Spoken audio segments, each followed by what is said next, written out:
Hey yo, Jimmy Cat here, born under the TIVV3 star sign. Today we take a look at GachaGamer. The truth of Wuthering Waves gameplay after 70 plus hours. How I actually feel. Wuthering Waves CBT2. Another open world game, hey why not? First time around, the devs admitted the story sucked and we remake it, so let's see what's good now.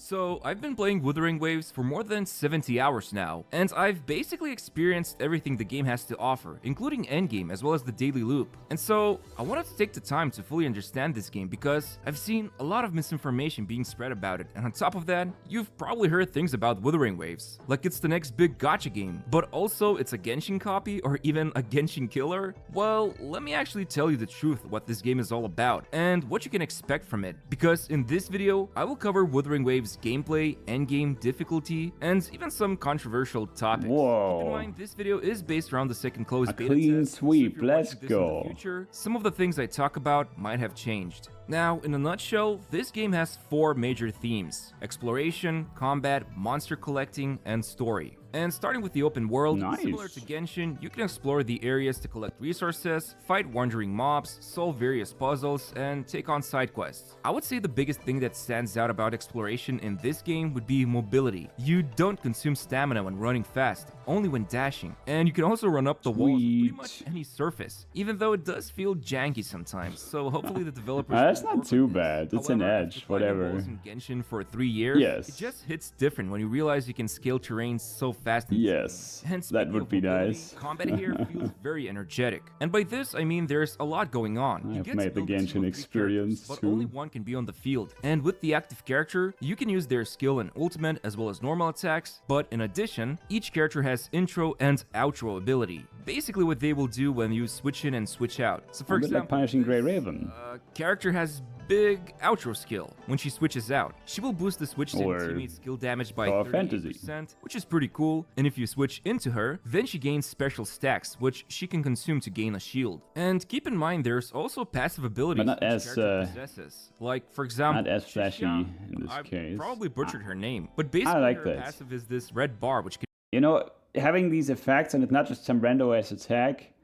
It really opens up. If you have more of them, it opens up a lot of complex interactions you could be thinking about or have a YouTuber tell you about.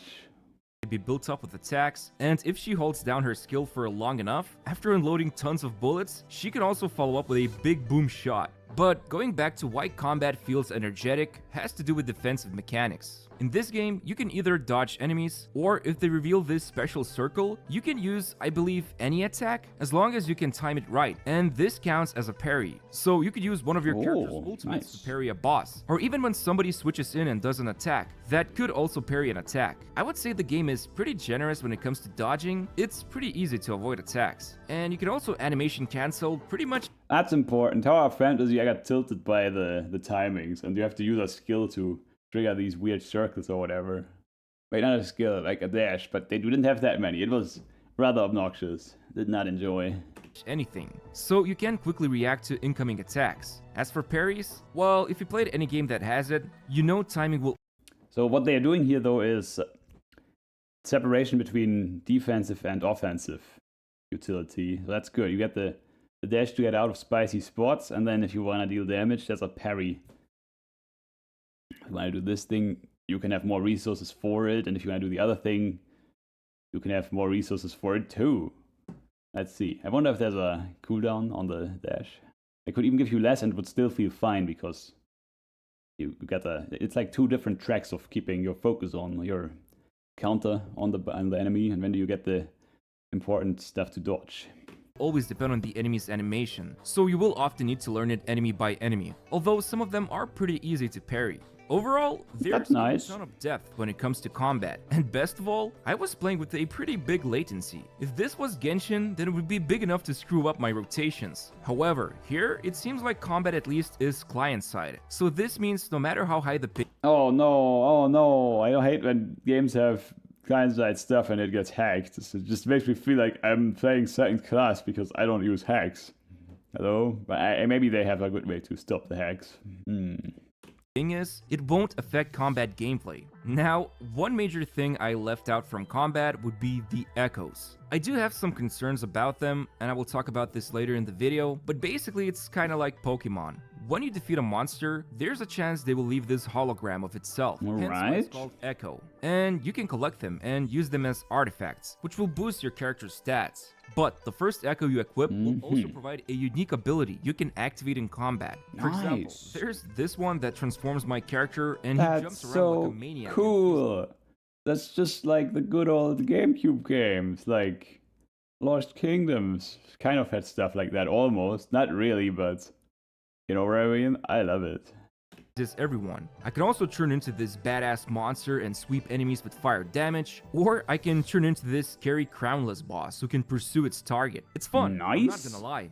Dude, this gives me so much Lost Kingdoms vibe. That was a great game from FromSoft, who also make Dark Souls.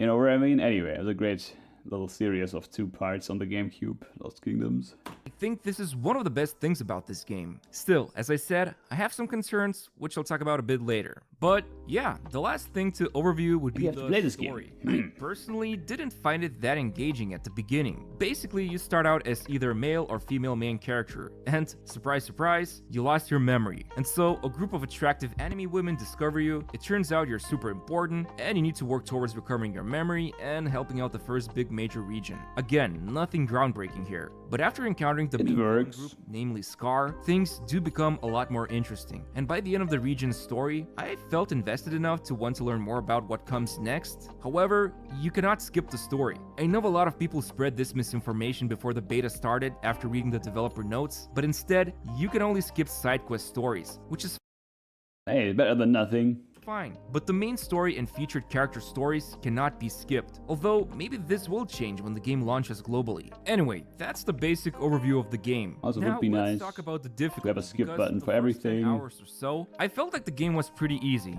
Everyone was hyping up that this is a real man's game with real stakes. Bosses will mess you up. But the reality is, open world and a lot of the content is quite easy. And if you are having trouble with it, you can just beat it with better gear. Obviously, this will exist in the Gacha. Of course. More importantly, a mobile game if you decide to play it on your phone. But if you watched my latest Zenless Zone Zero review video, I also said the game is very easy at the beginning. However, in Wuthering Waves, you will be punished if you do not pay attention to what the enemy or the boss is doing. That's now, nice for a change. The difficulty spike shows up in these tactical hologram challenges. Basically, it's a beefed up boss. And even the first challenge forced me to utilize everything I've learned about the game. What's even cooler, all 4 of these bosses have 6 difficulty stages. And while I was busy editing this video, some content creators like Rex Lent clawed their way to 4th difficulty boss, Mephis, who in addition to doing his regular moves, will now also summon a copy of itself. And onwards from difficulty 5, their attack stat will keep increasing over time. So yeah, you will need to dodge and make perfect parries to beat these bosses. So it gets harder over time? What? Points, you will be able to just outgear the stages. However, I do wonder how difficult the last stage is going to be.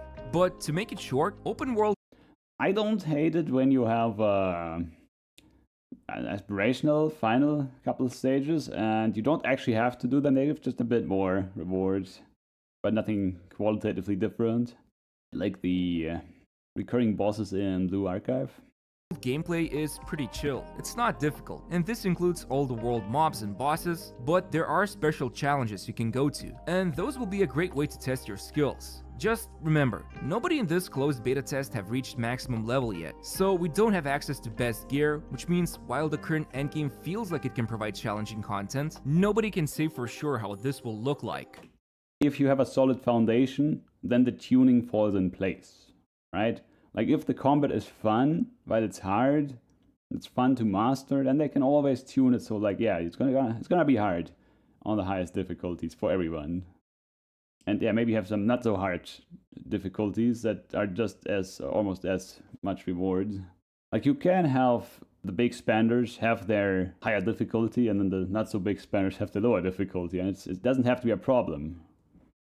Once everyone actually reaches maximum level and obtains good gear in the future when the game launches. But seeing how some content creators who are outgeared by the bosses are already pushing far into these challenges, it's good to see that the game rewards skillful play. Speaking of which, let's talk about the endgame. Basically, once you have no more quests and you're done exploring the map, the daily grind loop so far is pretty simple. Aside from the limited events that I'm sure this game will have in the future, there's Limited events is the bread and the butter. If you've ever played Summoner's War Sky Arena or anything like that, presumably Raid Shadow Legends as well, there's always an event ongoing, and so you do the things there. And some games do it differently.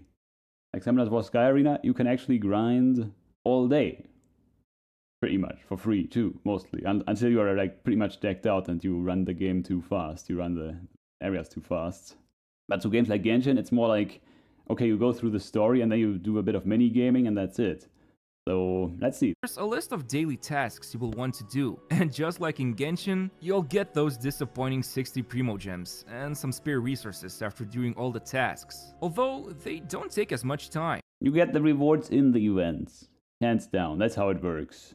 So that's a plus, I guess. But aside from that, there's Tower of Adversity, which is like Spiral Abyss. You fight a bunch of enemies in ongoing stages. There's a beginner version and then a more advanced version. And then afterwards, Summoner's War there's Sky another Arena rotating version called Hazard Zone. Right now, it says it will refresh after something. 97 days, but I think that's probably just for the closed beta test. I think it will rotate Yeah, following sooner the when game formula, launches. more or less. But I do want to point out that in here, each That's okay. character in I mean, these it's the stages formula will have 'cause it a set works. amount of uses. And the more you keep fighting with them, the more they become exhausted, until eventually you will need to replace them with somebody else. Oh man, that's In a other words, headache. the game forces you to play several teams instead. And just like with hologram challenges, Tower of Adversity will most likely be another place where it will test your skills and I recall something like that from Arknights in some places, and it was a headache.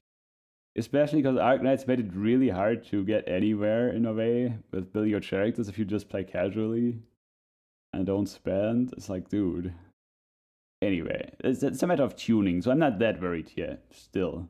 knowledge of the game. There's also this challenge called Depths of Elusive Realm, and it's sort of a roguelike mode. Hey, that's where pretty. You pick up upgrades along the way and try to win with the Hey, that's a best nice temporary idea. build. What's interesting about it is that it puts heavy emphasis on upgrading your active echo, so it will even gain some new moves that we wouldn't normally be able Nice. to use. That's so And sweet. That's pretty cool to me. I'm not sure if this is an event or a permanent mode, because it does have a shop timer, and some characters are unusable, so who knows. But there's multiple different ways you need to beat it in order to Hey, whether it's an event or no, that's a good sign they're doing interesting stuff with the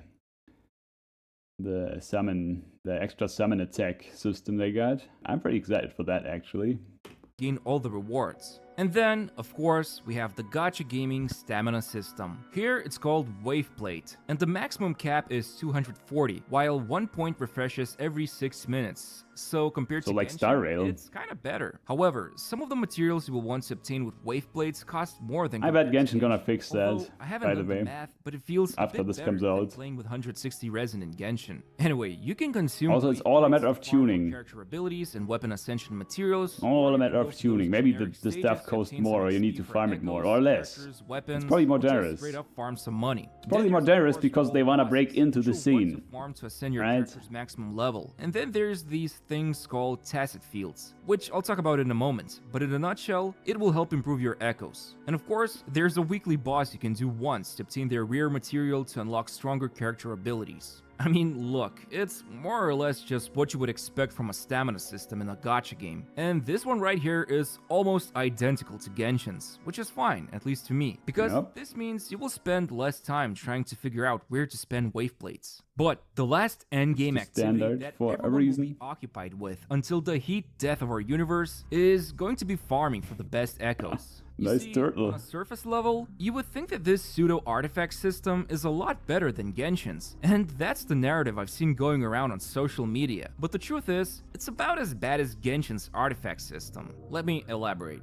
First of all, you can easily farm for echoes in the open world. Each I played a lot of Summoner's War Sky Arena. A lot of it. Don't tell me about the artifact system in Genshin. The biggest issue with the artifact system in Genshin is there's two things.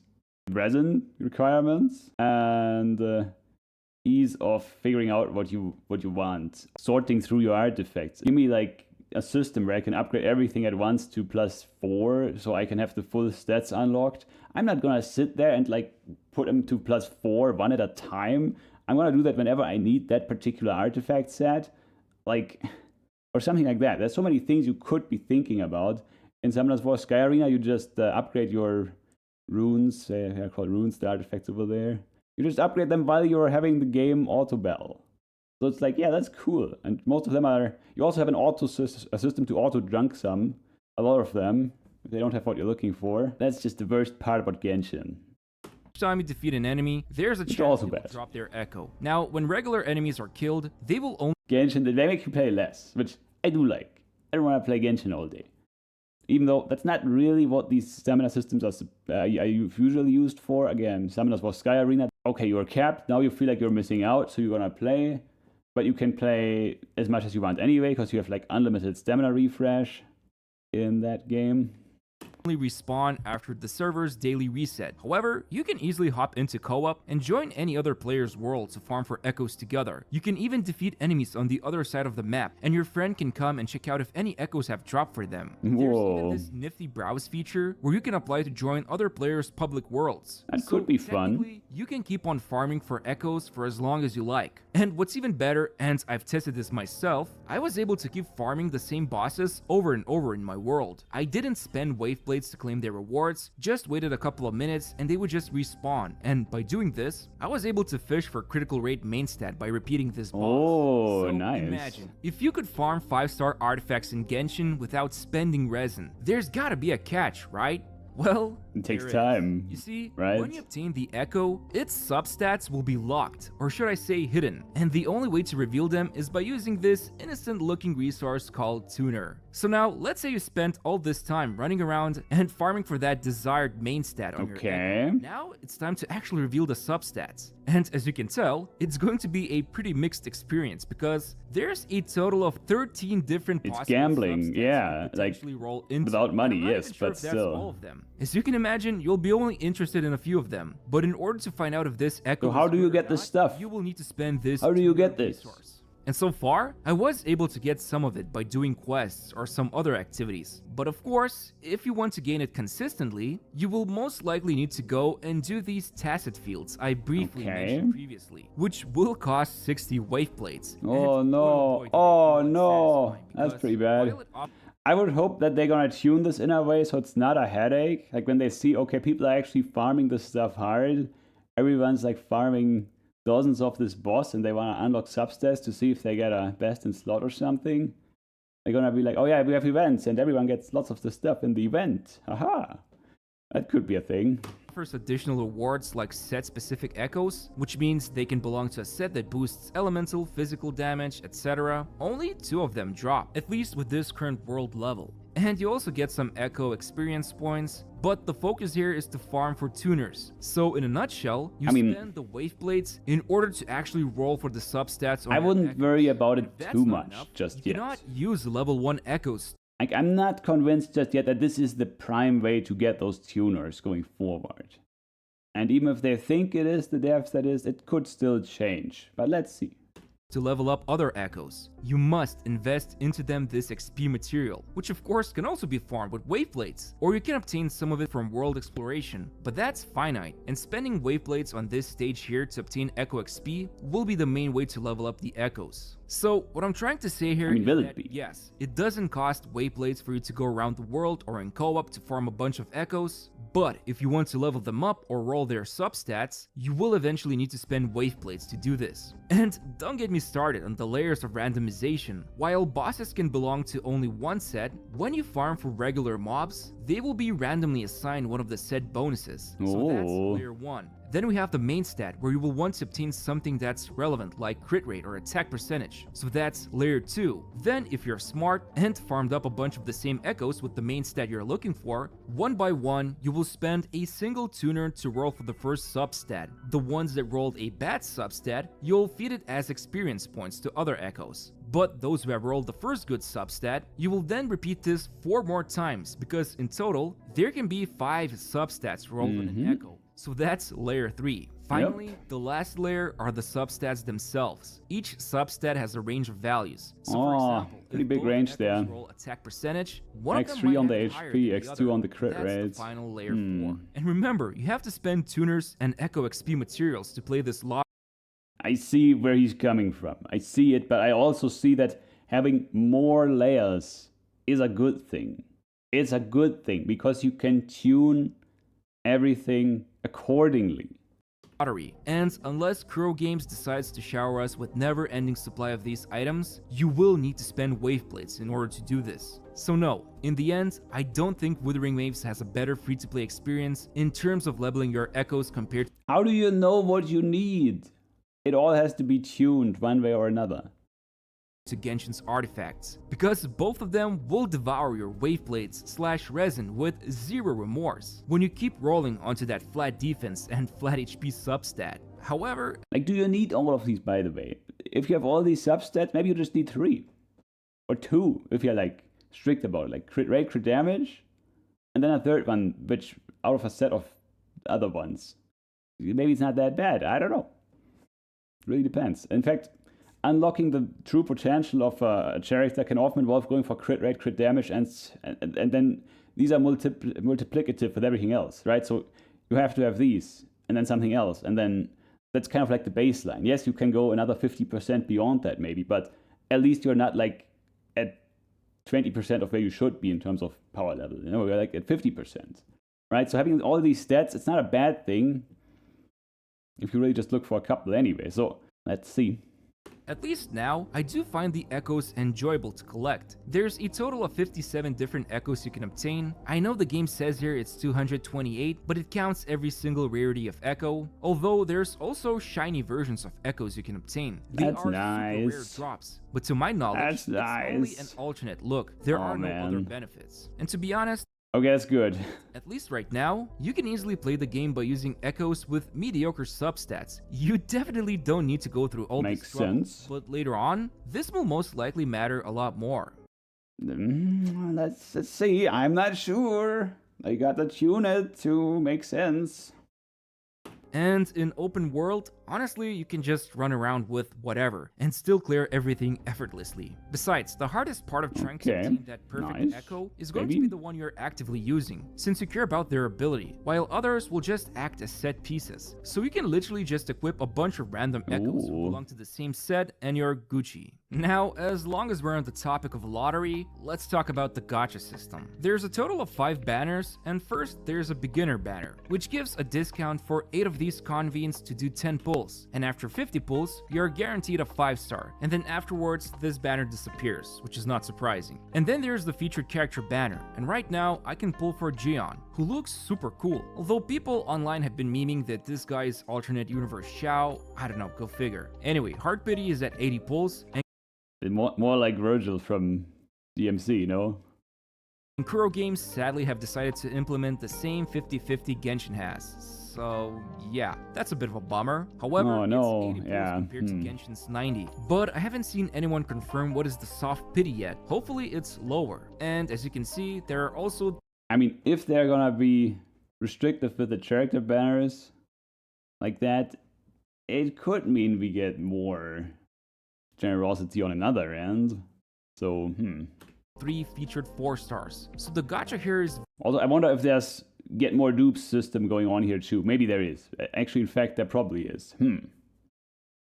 Another point that makes me think that even if it seems bad with the resin, with the stamina system so far, it's like they probably don't get around to making it somewhat generous.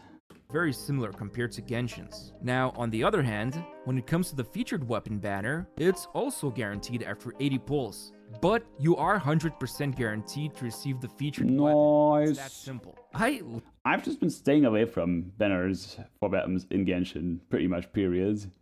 And yeah, I've rolled for some here and there, but I think 90% I went for characters so far. So this is maybe a good thing that this is gonna open up that. like this a lot, but at the same time, I want to remain cautious about this, because if the game throws a bunch of stat-gated content at you, or if the featured 5-star character's potential is limited without their signature weapon, it could turn into this whole mess where you must pull for the 5-star weapon. True, and then also Tower of Fantasy, they're like, oh, he has 100 pulls if you play the game for a while, and I'm like, I don't actually play this game right now, so I would imagine they're gonna give you at least more pulls than Genshin gives you. Trying to break into the scene.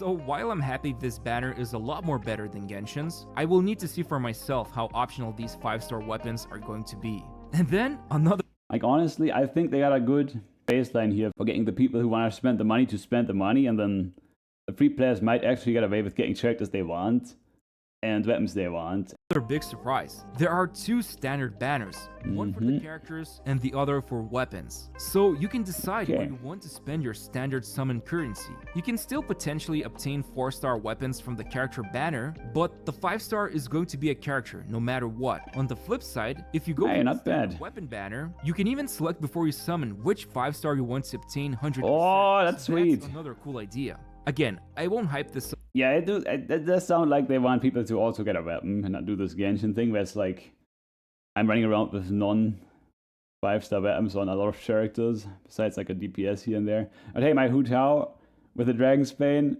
she does hit those 100Ks here and there, so, you know, I'm not complaining about my 4-star R5 Dragon's Bane, so, up too much because I already saw a lot of content creators hyping up ecosystem like it's some sort of free-to-play haven, when in reality you will still need to spend tons of stamina. So while I commend Kuro Games for doing this, and I'm well aware they have something very similar implemented in their other game, Punishing Grey Raven, where you can also obtain guaranteed weapons like that, it's best to just see how mandatory these weapons are going to be when the game actually launches. Overall, and the availability. It's a gacha game. Never expect a game to have fair pull rates, because at the end of the day, it's a business model that capitalizes on gambling aspects. So don't spend if this heavily affects your financial situation.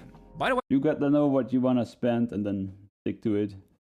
I shared a lot of this info on my Twitter account, so if you want to stay up to date with my thoughts about Wuthering Waves, make sure to follow me by using the... Just a reminder, in Honkai Star Rail, you can spend thousands and do the floor 12 of the labyrinth or the tower or the trial or whatever, right? You can do it for 12 of it and get 3 stars. I mean, please don't. So link in the description. Unless you really want to have powerful team who do all the content and whatever. I mean, okay. Or you want to support the devs, sure. Below the video. Now, you probably noticed me referencing Genshin all the time. Well, first of all, a lot of you watch my Genshin videos, so that's one of the reasons.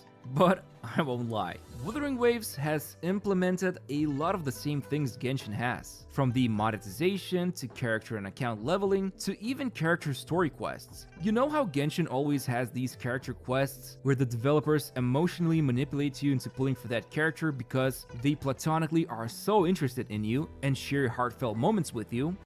Oh, so that's what they're trying to do. Well, it's the same here. Both Jian and Lingyang, I mean, of course you would do this. It's just good storytelling. Story Quest did this exact same thing. They had emotional stories and they were super friendly towards the main character. However, although that's kind of weird. Like, why are they so friendly to you? I don't understand. Am I supposed to care more about the character in a video game because they are friendly to be in-game? What? I don't know. Now I'm wondering, what kind of anime would I watch where this is happening or not happening, and how does this play into... Like, that's so tropey, isn't it? Like, I don't know. Maybe this is why I was like, you owe me a story quest, have to do it again? Because I did it on 2 accounts. It's like, what in the world? Nothing is happening. Can we move on? Like, I don't know. Maybe that's just me, though. I mean, she's kind of nice, though, but I think I like her more for her gameplay than for anything to do with her behavior in a story quest so far. I like Nahida a lot more because her character quest 2 is just so badass. I mean, you can't argue with that. No? A lot of effort was put into these stories. There were animated cutscenes like the one here, and with Jian, there was this super cool upside-down city landscape you would only be able to witness by doing his quest. So yeah, homework was copied, but it was done with the same height. Also, Nahida is all over the place, to be fair, but definitely her second character quest, very good. If I had to pick a highlight out of her story. High quality as Genshin would do. And I mean, she hasn't really, like, finally she has agency, right? So I guess the setup is there too. Like, it's like she doesn't really do anything for the rest of the story, so it is what it is. Look, at the end of the day, I personally have no personal stake in either games. If Wuthering Waves copies Genshin, that's fine to me. I mean, it's not like Genshin is the pioneer of this genre. We've got a whole backlog of Ubisoft games that keep reusing the same open world formula over and over True. again. Assassin's Creed and I like the first Assassin's Creed. I'll say it here. I like the first Assassin's Creed and haven't played another one. Far Cry games. And there's also Breath of the Wild, which Genshin definitely copied some aspects of. I mean, I don't know if you ever heard this expression, but ultimately, creativity is a remix. I'll even throw in one of those cringy quotes you would read on Facebook by Mark Twain. I mean, I'll admit it, the open world experience in Wuthering Waves does feel a bit samey after playing Genshin since the start, but this has more to do with how developers approach open world exploration in general. Yep. But the fact that there's higher mobility, you can wall run, you can collect echoes, the combat system is complex, and you can react to enemies with parries, are some of the things that Wuthering Waves offers compared to Genshin. So what I'm trying to say here is that if you like Genshin's gameplay, but want to try something similar, hey, Wuthering Waves can offer that. Overall, I would say my experience with this game so far has been pretty good. Obviously, there's still a lot of things that need to be addressed. Like, I didn't want to be subjective about the art here, but my god does the UI look ugly here. Speaking of the art, I do like the bubbly feel of Genshin. I'm not sure if I want to play this game regularly. Although, let's see. It's not bad, it's just more gritty, which can be fun too, I guess. Here. And so do the damage numbers. Movement also And I mean, hey, nothing wrong with a badass summon you can play as, so feels sometimes a bit janky, especially jumping feels like it has no weight. And for example, Ling Yang's mid-air combat feels so bad to me, like it often misses enemies and it's hard to use him. So I hope the developers refine his playstyle. But all in all, I think Wuthering Waves has a lot of potential. And personally, I don't care if it's a Genshin Killer. I just want to see another open world gacha game that can compete with Genshin, so that the developers of Genshin start to realize that the market doesn't belong to them anymore. yeah. Remember, competition always breeds innovation and excellence, or else That's the best part for sure. Anyway, thanks for watching the video. Hope you Get us enjoyed that this review, I competition. guess. And I would appreciate it if you could press the like button and subscribe to my channel. Thanks again, and see you very soon. Yeah, leave a like for this guy, GachaGamer, the truth of Wuthering Waves. And I will link it below. Also, you can like this video as well that you just watched. Meow. Leave a comment, slam the bell, and if you feel extra generous, share the video. Hope you enjoyed, and I hope you stay safe out there. Take care. Have a good one. Come again.